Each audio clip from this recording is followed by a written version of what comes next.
सब मराया सोन में फिरी मुंहिंजा पंध में तूं कर सुहाई रात फिरी मुंहिंजा पंध में तूं कर सुहाई रात अचन जे साथ पुत लही वञ जल्दी सके बल बल वो मुंहिंजा मौला लावो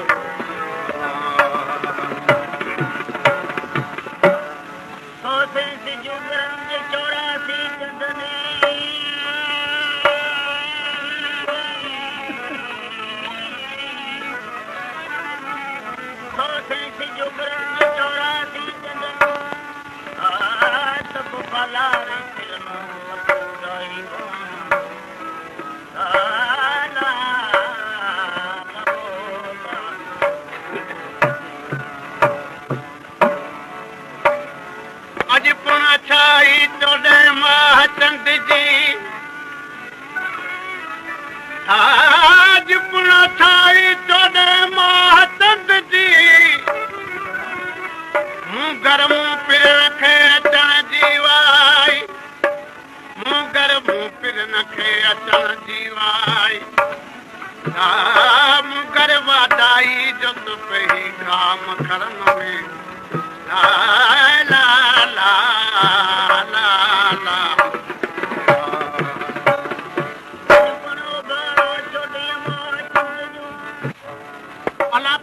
मोहम्मद रसूलुल्लाह खे मेराज हासिल करायो जबरील अमीन लाथाई जबरील अमीन आया त मोहम्मद रसूलुल्लाह आराम में हुजनि थोरो गमनाक थी बीठो रब्बा के तरफ खां आवाज़ आयो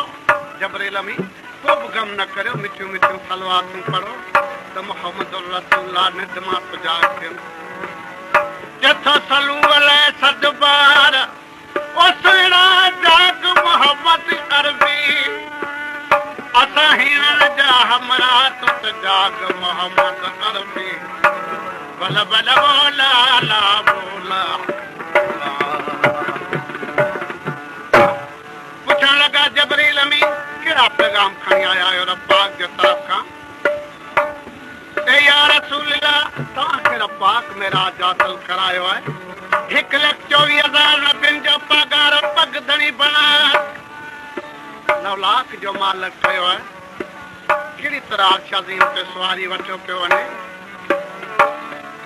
चथो कुतब कतियूं कोह चिमकण कर कंदीलन जी कटार कुतब कतियूं कोह चिमकण कर कंदीलन जी कटार कुतब कतियूं कोह चिमकण कर कंदीलन जी कटार रूबरू रौनक छॾी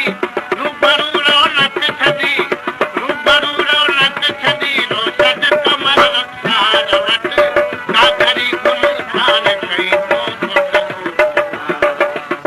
कागरी गुलशान कई तो ओ बाग जो बात वना तो बुलबुल अपनी मार वट कागरी गुलशान कई तो कागरी गुलशान कई एओ खलीफा यूट्यूब चैनल सब्सक्राइब लाइक और शेयर करें एओ खलीफा